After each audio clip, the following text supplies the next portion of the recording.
안녕하세요. 소프리 짬뽕 알뜰 세트입니다. 언제나 유행은 돌고 돌고 유행하는 음식도 바뀌는데요. 대만 카스테라나 벌집 아이스크림, 마라탕 같이 잠깐 반짝했던 아이템들도 많습니다.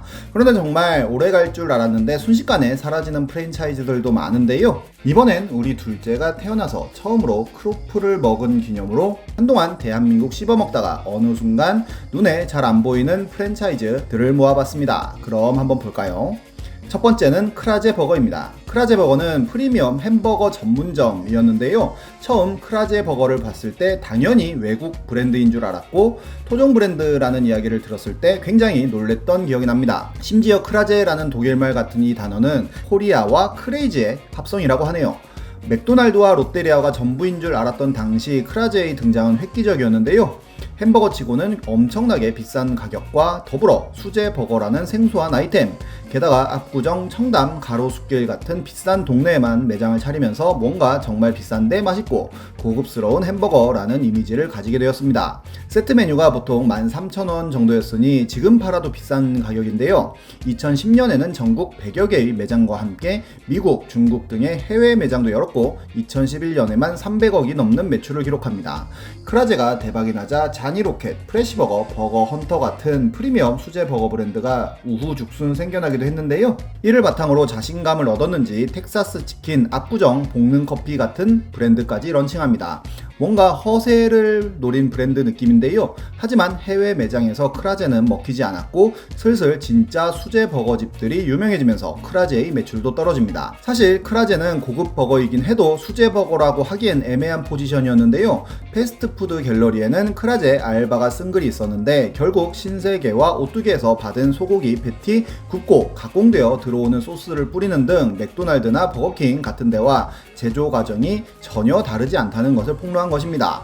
다른 점이라면 그냥 포크로 찍는다는 점 말고는 없다는데요. 그 돈이면 수제버거를 사먹는 게 나았기에 저도 언젠가부터 안 먹었던 기억이 납니다.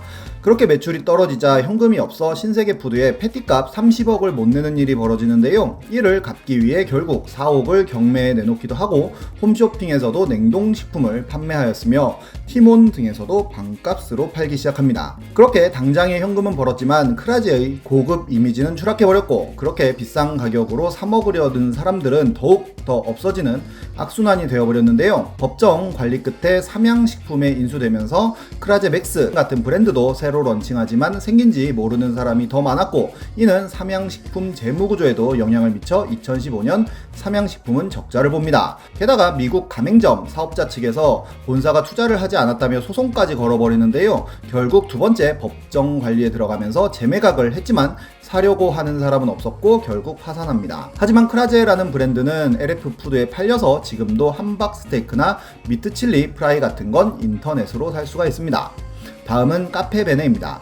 카페베네는 캐나다의 팀 홀튼이라는 브랜드를 벤치마킹하여 우리나라에 야심차게 오픈한 브랜드인데요. 스타벅스를 잡는 토종 브랜드라는 야심찬 계획으로 특히나 이 시계같이 앤틱한 느낌의 인테리어와 함께 매장마다 설치되어 있는 아이맥 그리고 커피보다는 와플이나 베이글 같은 메뉴들로 유명했었습니다. 하지만 이런 여러가지 이미지들보다 하이킥 마지막에 나오는 꾸주어 마이걸과 함께 나오는 협찬 자막이 가장 유명했는데요. 그만큼 어마어마하게 많은 마케팅을 하는 것으로도 유명했습니다. 아예 사이더스와 제휴를 하여 TV 프로그램의 장소 협찬 및 스폰을 굉장히 많이 했는데요. 그만큼 우리나라에서 카페베네라는 브랜드를 모르는 사람은 없었고 매장수 또한 기하급수적으로 늘어나서 최초로 1,000호점을 넘게 오픈하는 등 어딜 가나 카페베네가 눈에 밟힐 정도로 많아 바퀴베네라는 별명까지 생깁니다. 심지어 육군 훈련소에도 카페베네가 생기고 중국에도 250개, 미국에도 80여 개의 매장을 드는 등 대기업에 가까운 프랜차이즈였는데요. 세계 최대 머그컵으로 기네스북까지 등재하는 등 이렇게 보여주기식의 마케팅은 정말 많이 했었습니다. 하지만 역시 문제는 맛이었습니다. 맛관리가 되지 않는 상황 속에서 무리하게 점포만 늘리다 보니 매장마다 커피 맛이 전부 달랐던 건데요. 게다가 워낙 인테리어에 신경을 쓰다 보니 가맹점주들의 인테리어 비용 부담이 너무 컸고 그러다 보니 아무리 장사가 잘 돼도 마이너스가 되는 기형적 구조가 발생한 것입니다. 거기다가 블랙스미스와 마인츠돔, 디셈버 24 같은 브랜드까지 만들어버리는데요. 내실에는 신경을 쓰지 못하고 외형 확장만 하다 보니 가맹점 관리가 되지 않았고 녹차 빙수 사건이라는 대형 사건이 터져버립니다. 이미 카페베네는 직원들이 불친절한 것으로 유명하여 카페베네 페북지기는 이렇게 죄송합니다로 댓글을 달기 바빴는데요. 2013년에 페이스북에는 긴 글이 하나 올라옵니다. 카페베네에서 글쓴이의 부모님이 녹차 빙수를 주문했는데 20분이 넘도록 나오지 않아 물어보러 갔더니 현재 밀린 주문량을 보여주면서 노인네들 그냥 먹지 라며 오히려 화를 냈다는 것입니다. 그리고 결국 빙수를 받았는데 완전히 얼음덩어리였다는데요. 이에 대해 또 항의하였지만 직원은 본인이 보기엔 빙수가 맞다며 또 화를 냈고 주변 손님들이 이건 얼음덩어리라고 같이 항의하자 죄송하다며 환불을 해줬다는 것이었습니다. 이 글은 당시에 25만 명이 좋아요를 누르는 등 큰 화제가 되었는데요. 문제는 그 다음이었습니다. 이에 대한 비난 여론이 들끓었지만 카페베네 본사에선 아무런 대응을 하지 않은 건데요.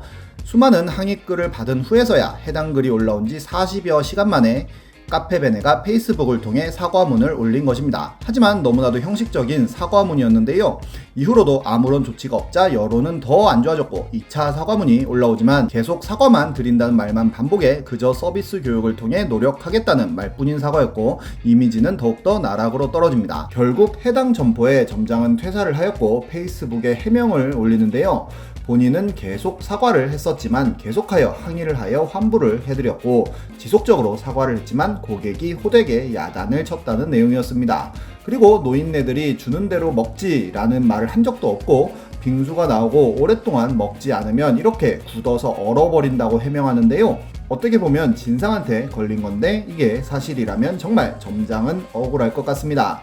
그리고 바로 점장부터 퇴사시키는 본사의 대처가 그렇게 상식적인 것 같지는 않은데요. 결과적으로 고객 응대와 직원 관리 모두를 실패한 케이스가 되어버렸습니다.